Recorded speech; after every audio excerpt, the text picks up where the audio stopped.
Welcome back. DSA के series में हम लोगों ने पिछली वीडियो में देखा था बाइनरी ट्री के बारे में, और बाइनरी ट्री के प्रोग्राम्स को मैंने आपको बताया कि कैसे कैसे इंसर्शन और डिलीशन अपडेशन का ऑपरेशन आप कर सकते हैं।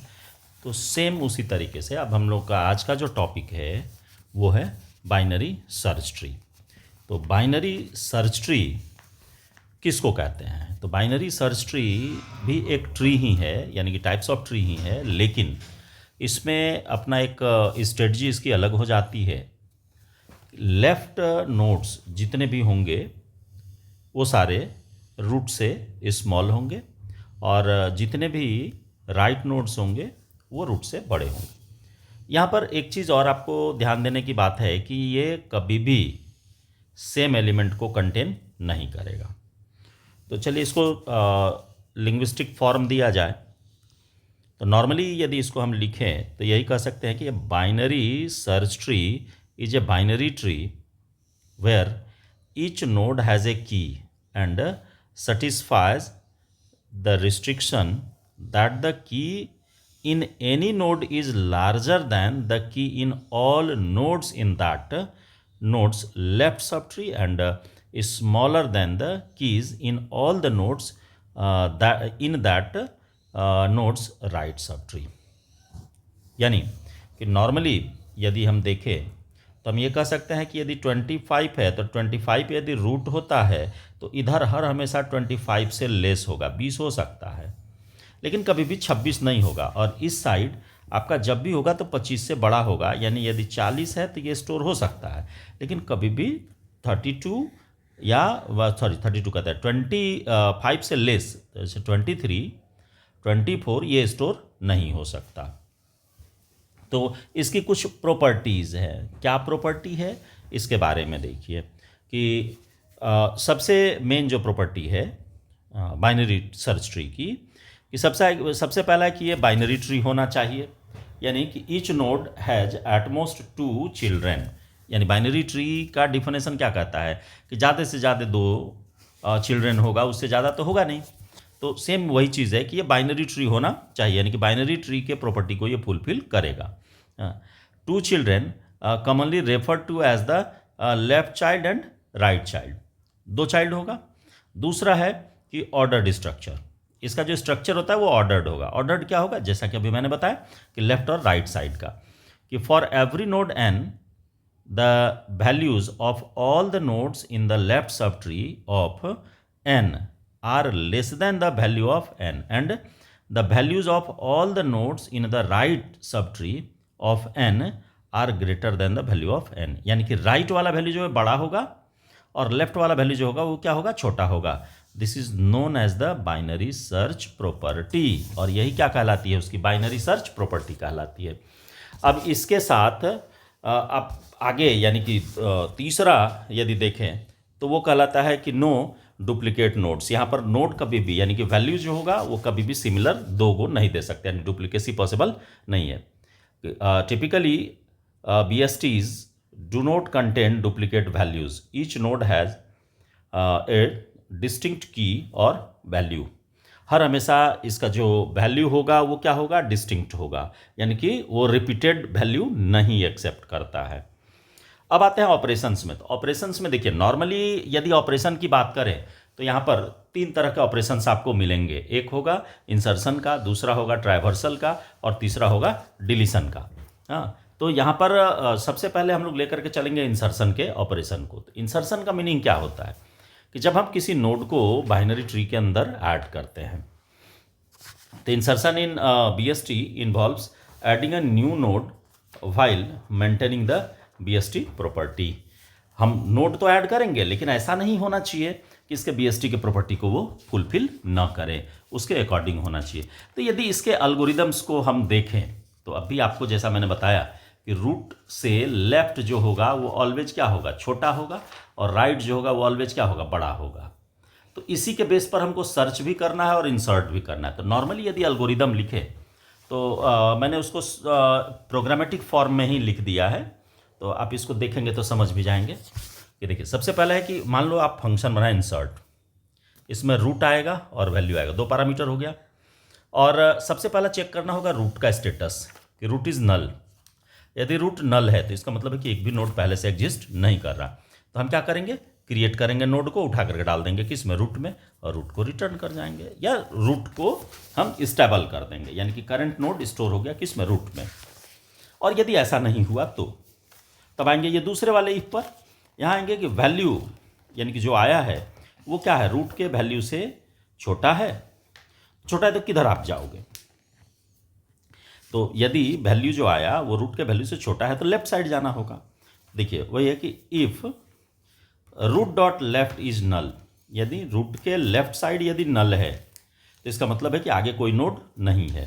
तो नहीं है तो रूट के लेफ्ट में डाल देना है, नया नोड जो बनाएंगे उसको उठा करके लेफ्ट साइड ऐड कर देना है। और यदि ऐसा नहीं है तो किधर जाना होगा, राइट साइड जाना होगा। हाँ, तो इंसर्ट को कॉल करेंगे और रूट के लेफ्ट के वैल्यू को ऐड करते चले जाएंगे। इसी तरीके से फिर यहाँ नीचे आएंगे और उसके वैल्यू को चेक करेंगे कि ग्रेटर है। हाँ, यदि इस इंसर्ट को इसलिए कॉल करेंगे क्योंकि यदि मान लो पहला वाला मेरा जैसे ये नल था तब ना ऐसा हो गया, लेकिन नल नहीं होगा, तो नल नहीं होगा तो इसको रिकर्सिवली कॉल कर लेंगे, फिर ऑटोमेटिक उसका लेफ्ट देखेगा। तो इस तरीके से करते करते वो अपने पोजीशन पर पहुंच जाएगा। और यदि ऐसा नहीं होता है, हाँ, यानी इस इफ़ के अंदर आ गए, ये तो भीतर वाले इफ़ का था इल्स, हाँ, और ये यहाँ तक, और ये वाला जो है ये इस इफ़ का इल्स है। तो यहाँ आ गए तो value is greater than root dot value. तो इस केस में क्या होगा, फिर यहाँ पर आपको चेक करना पड़ेगा कि जैसे यहाँ लेफ्ट को चेक किया उस तरह से राइट को चेक कर लो। Root dot right is null, तो क्रिएट करो और डायरेक्ट राइट में डाल दो, अदरवाइज इसको कॉल करो और राइट साइड बढ़ा दो, जैसे रूट के राइट साइड बढ़ा देंगे और फाइनली फिर रूट को रिटर्न कर जाएंगे। हाँ, तो ये स्टेप्स है एल्गोरिदम का। अब आइए कि इसी को हम स्टेप वाइज कैसे लिखेंगे, अब इसकी बात करते हैं। तो देखो स्टेप 1 में क्या करेंगे, स्टार्ट एट द रूट, हाँ, यानी कि बिगिनिंग एट रूट नोड। इसके बाद कंपेयर करेंगे और उसको ट्राइवर्स करेंगे। क्या होगा, देखो इसमें 3 गो कंपैरिजन हमने दिया। पहला क्या दिया, if tree is empty new node the new node becomes the root. जो नया नोड बनाएंगे उसको क्या करेंगे, रूट में लगा देंगे। तो यानी कि 2 का ये ए है, बी है, ये सी है। अदरवाइज यदि ऐसा नहीं है तो इसमें अब क्या होगा कि अब तो कंपेयर करके देखना पड़ेगा कि बड़ा है या छोटा। तो देखो अदरवाइज में आ गया कि compare the new node value with the current node value, इसको कंपेयर करेंगे। और यदि ये कंपेयर करने के बाद अब क्या होगा, आइदर ट्रू होगा या फॉल्स होगा, यानी बड़ा होगा या छोटा होगा। कि if the new value is smaller move the left child, और यदि लार्जर होता है तो मूव द राइट चाइल्ड। और इसी प्रोसेस को हम लोग तब तक लेकर के चलते हैं जब तक उसका एग्जैक्ट प्लेस नहीं मिल जाता। तो थर्ड स्टेप पे मैंने इसमें लिख दिया कि रिपीट द कंपैरिजन, और इसी कंपैरिजन को क्या करेंगे, रिपीट करेंगे। Continue this process recursively down the tree until we reach a leaf node, जब तक हम उसको लीफ नोड तक नहीं पहुंचा देते हैं। और इसी को हम क्या करेंगे, रिपीट करते रहेंगे। अब देखिए ये थर्ड स्टेप हो गया। चौथा स्टेप क्या कहता है कि इंसर्ट द नोड, कि यदि हम लीफ नोड पर पहुंच गए, यानी कि यदि वैल्यू मेरा छोटा है करंट वैल्यू से, तो इसका मतलब, और उसका लेफ्ट साइड जो है यानी कि लेफ्ट चाइल्ड जो है वो क्या है, नल है, तो लेफ्ट साइड उसको ऐड करेंगे। और यदि मान लो कि राइट चाइल्ड वैल्यू बड़ा है और राइट चाइल्ड नल है, तो उसको राइट चाइल्ड के रूप में उसको यूज करेंगे। तो वही चीज़ यहाँ पर मैंने दे दिया कि attach the new node as the left और right child of the leaf node depending on its value, उसके वैल्यू के ऊपर ये डिपेंड करेगा। अब बात आती है कि ट्री का कंस्ट्रक्शन होगा कैसे। तो देखो मैंने एक छोटा सा सीक्वेंस लेकर के चला है। यहाँ पर कि देखो कितना है, 21 है, 28 है, 14 है, 32 है। इसको कैसे बनाएंगे, तो चलो इसको बना करके दिखाता हूँ, फिर ग्राफिकली इसको रिप्रेजेंट कर देता हूँ।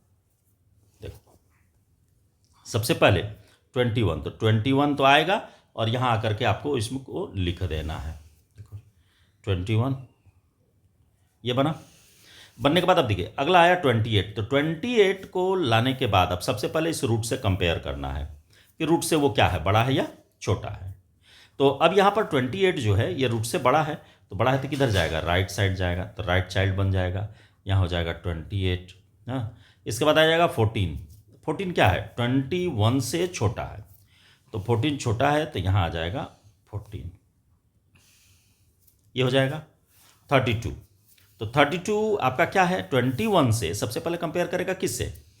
32 से, 21 से। तो 21 से तो 32 बड़ा मिला, बड़ा मिला तो अब कंपेयर करेगा किससे? 28 से।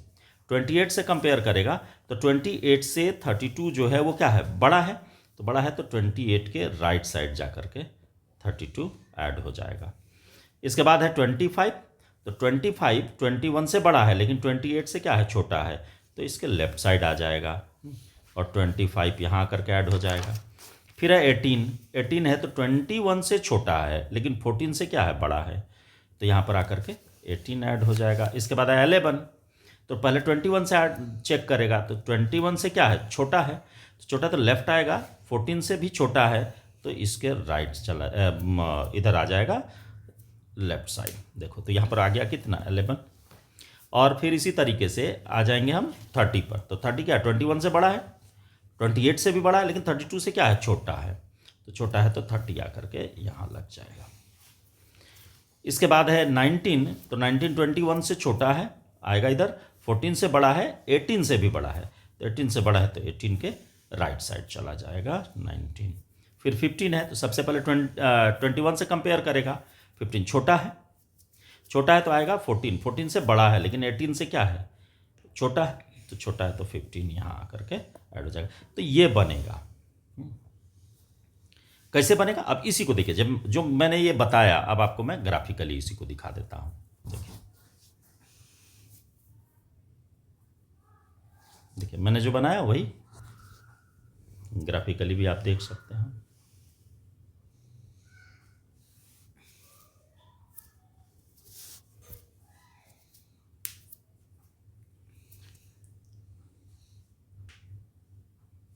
एटीन आ गया, 11 आ गया। इस तरीके से ये आसानी से आपको कंपेयर करते जाना है और ऐड करते चले जाना। तो ये तो हुई बात की ऐड करने की। अगली जो वीडियो आएगी उसमें सर्चिंग का प्रोसेस भी मैं बताऊंगा, डिलीशन का भी प्रोसेस बताऊंगा और देन ट्राइवर्सल पर भी चलूंगा। तो मिलते हैं अगले वीडियो में।